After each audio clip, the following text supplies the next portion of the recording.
Hello everybody, here we are with the second video of the series dedicated to the book The God of the Bible, il Dio della Bibbia.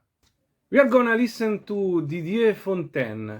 Fontaine is an author already known to the Italian readers because of his book published in 2009 entitled The Name of God in New Testament.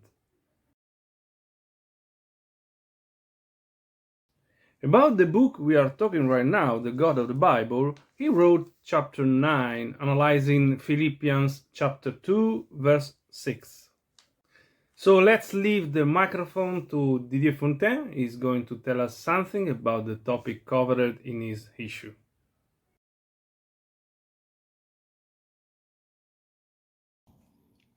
My chapter deals with one of the most controversial verses in the New Testament, namely Philippians chapter 2 verse 6, which is contained in what is commonly called a Christological hymn, running from verse 6 to verse 11. This passage is a kind of encomium, that is, a poem or exalted prose describing the situation of Christ before his incarnation. What makes this passage so interesting is that it depicts, on the one hand, Christ in relation to God, and on the other hand, Christ's mental attitude towards hubris, the temptation of pride. Verse 6 indicates that Christ was in the form of God, but that he did not consider equality with God as an arpagmos. What does arpagmos mean? Thousands of books and studies have been devoted to this question. However, the vast majority of these studies have been concerned with theology, rhetoric, or sociology. Theologians know that a good theology, and here a good Christology, must first be grounded on thorough exegesis. Yet, very few exegetical studies have been focused on the meaning of the term arpagmos. This is an important subject because verses describing Christ in his preeminent existence and relation to God are rare. If one wants to understand more clearly the identity of God, which is the main subject of the present book, il Dio della Bibbia, such text must be given a very careful attention. Thousands of books have been devoted to Philippians 2:6, as we have said, but very few have been on the exegesis of this verse from a philological point of view. That is, through a critical analysis of the text in their historical context. Ad fontes, said the humanist, yes, let us return to the sources.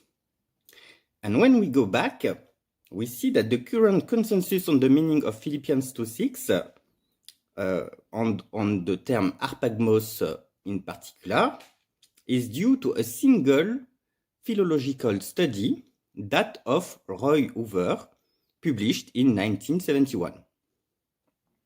In his study, Hoover makes an astonishing statement. In Philippians 2:6, arpagmos does not mean arpagmos. In fact, as far as we know from all uses of the term in the 1st and 2nd centuries, arpagmos means seizure, the action of taking something by force. The term implies transgression of law and violence or abruptness. Applied to Philippians 2:6, this would mean that Christ did not attempt to seize equality with God, unlike well-known figures, hubristic figures like Satan, Antiochus Epiphanes, or Caligula, figures that might have meant something to the Christians of Philippi, who lived in a democratic society, a Roman colony. Christ, to the contrary, showed humility and did not seek to exalt himself, but to humble himself. The whole passage would therefore be intended to create a contrast between the desire of glory and the necessity for Christians to show humility following the example of Christ. This will be significant since in the immediate context, the Apostle Paul urges the Philippians not to seek vain glory, but to consider others as being superior to themselves. But no, for Hoover, it is appropriate to analyze the meaning of the term arpagmos within an idiomatic expression. Those meaning will be to take advantage of something, implied one does have. Thus, within the idiomatic expression arpagmonti egestai, the term arpagmos will no longer have the meaning of plunder, appropriation, but a meaning analogous to another term, the passive or concrete term arpagma, booty or prize.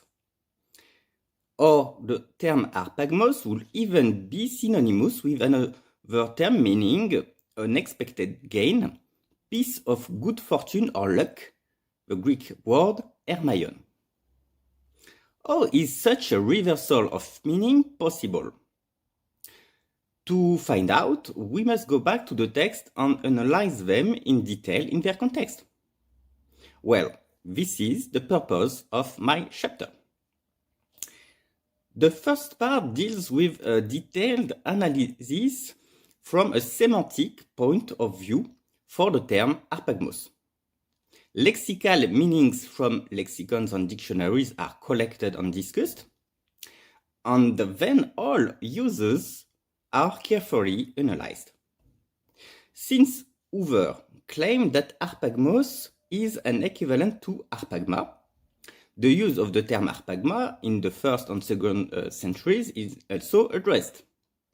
The affinities and differences between terms with the suffix mos and terms with the suffix ma is also addressed. Then all the texts alleged by Hoover are reviewed mainly from Plutarch, Heliodorus of Hermes, Eusebius of Caesarea, Isidore of Pelusa, and Cyril of Alexandria. This section shows three things. First, Hoover did not always analyze the text rigorously. Sometimes the text have a different meaning than the one alleged. Second, for the text in Plutarch and Heliodorus, mainly, we observe an illegitimate transfer of totality. This is an expression introduced by James Barr to alert us to the fact of illegitimately exporting the particular meaning of a particular text in the different context of a different text. Third, for the later text, the use of this text is anachronistic, with the interference of the personal bias of the authors, involved in Christological controversies, aiming to determine the nature of Christ. In other words, the use of this text is both anachronistic and circular. The second part of my chapter deals on syntax. Indeed, Hoover thinks that the idiomatic expression, which is supposed to cancel the well-known meaning of arpagmos, comes from a syntactic construction, the object-complement construction or double accusative. I therefore propose to understand this type of construction and I analyze its use in the New Testament, especially in Paul, but also in other corpuses of the period. By focusing on anaphora, syntax also allows us to determine whether the expression form of God and equality with God are synonymous or not. This second section shows that in this case, the use of the syntax is fallacious. And we can make again 3 observations. First, it is not because a term appears in a particular syntactic construction, a construction which is often imposed by the valence of the verb or the topic of the passage, that it changes its meaning into an idiomatic expression by a miracle. Moreover, there is strictly no trace of this idiomatic expression in the 1st and 2nd centuries. No trace. So Hoover must laboriously look for this expression few centuries later in the Church Fathers without finding it. Similarly, it is not because an element of the text, for example an article, can be anaphoric that it actually is.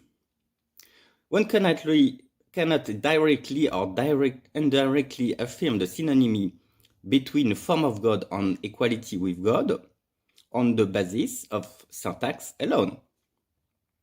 Third and finally, idiomatic expression cannot be translated from one language to another. The so-called idiom of Hoover, arpagmon ti egestai, has indeed an equivalent in Latin, rem praedam ducere. Such expressions are also found in Hebrew. In fact, these expressions are metaphorical and their meaning is obvious. In conclusion, and as you may have understood, my chapter addresses the semantic and syntactic aspect in order to challenge the current consensus around Philippians chapter 2 verse 6. The idea that the meaning of arpagmos would suddenly disappear within an unknown and unattested idiomatic expression doesn't stand up to the facts. In fact, the idea that arpagmos, which means the action of seizing something by force, would mean to take advantage of something one does have, is a reversal of meaning. In Lewis Carroll Through the Looking Glass, Humpty Dumpty scornfully says, "When I use a word, it means just what I choose it to mean, never more nor less." What I have tried to show in my chapter is that you cannot make a word mean whatever you want it to. If arpagmos means the action of taking something, it cannot mean the exact opposite. This fanciful stand is not acceptable in the field of biblical translation, especially if one wants to have a more precise idea of the identity of God.